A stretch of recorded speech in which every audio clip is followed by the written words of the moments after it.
ایک بادشاہ تھا جو اپنے آپ کو اکلے کل کا مالک سمجھتا تھا اور خوش آمدیوں اور چاپلوسیوں کو بہت پسند کرتا تھا۔ ایک روز بادشاہ پھل کھا رہا تھا کہ چھری سے اس کی انگلی زخمی ہو گئی۔ انگلی سے بہتے ہوئے خون کے چند قطروں کو دیکھ کر بادشاہ پریشان ہو گیا تھا۔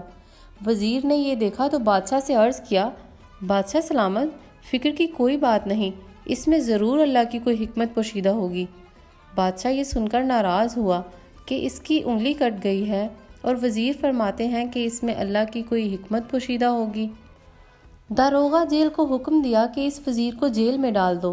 وزیر کو جب جیل میں بند کیا جا رہا تھا، اس وقت بھی اس نے یہی کہا کہ اس میں یقیناً کوئی اللہ کی حکمت چھپی ہوگی۔ کچھ روز گزرے تو بادشاہ کی زخمی انگلی ٹھیک ہو گئی، مگر وزیر ابھی تک جیل میں بند تھا۔ یہ بادشاہ ایک روز جنگل کی طرف نکل گیا اور واپسی پر راستہ بھول کر کسی اور علاقے میں جا نکلا۔ اس علاقے کے وحشیوں نے اسے گرفتار کر کمرے میں بند کر دیا اور اعلان ہو گیا کہ بادشاہ کو 2 ہفتے بعد قربان کر دیا جائے گا۔ مقررہ روز جس وقت بادشاہ کو قربانی کے چبوترے کی طرف لے کر جا رہے تھے تو ان کے پروہت کی نظر بادشاہ کی انگلی کے زخم کے نشان پر جا پڑی۔ اس نے سردار کو بلا کر کہا کہ اس شخص کی قربانی نہیں ہو سکتی کیونکہ اس کی انگلی پر زخم کا داغ ہے۔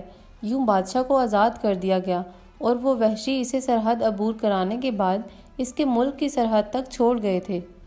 بادشاہ نے محل میں پہنچتے ہی سب سے پہلے یہ کام کیا کہ جیل میں قید وزیر کی رہائی کے احکامات جاری کیے اور وزیر کو بتایا وہ صحیح کہتا تھا کہ بادشاہ کی انگلی کے کٹنے میں ضرور اللہ کی حکمت پوشیدہ ہوگی۔ زخم کے داغ نے اس کی جان بچا لی تھی۔ وزیر نے کہا کہ وہ اگر جیل میں نہ ہوتا تو ضرور بادشاہ کے ہمراہ ہوتا اور وہ دونوں پکڑے گئے ہوتے۔ پھر وحشیوں نے بادشاہ کو تو نہیں، البتہ وزیر کو ضرور قربانی کے چبوترے پر جا کھڑا کرنا تھا۔ دونوں کی زبان سے بیک وقت یہ الفاظ نکلے تو دوستوں ہمیں سبق یہ ملتا ہے کہ ہر کام میں اللہ کی حکمت پوشیدہ ہوتی ہے۔ یہی اس حکایت کا سبق ہے جو ہمیں یاد رکھنا چاہیے۔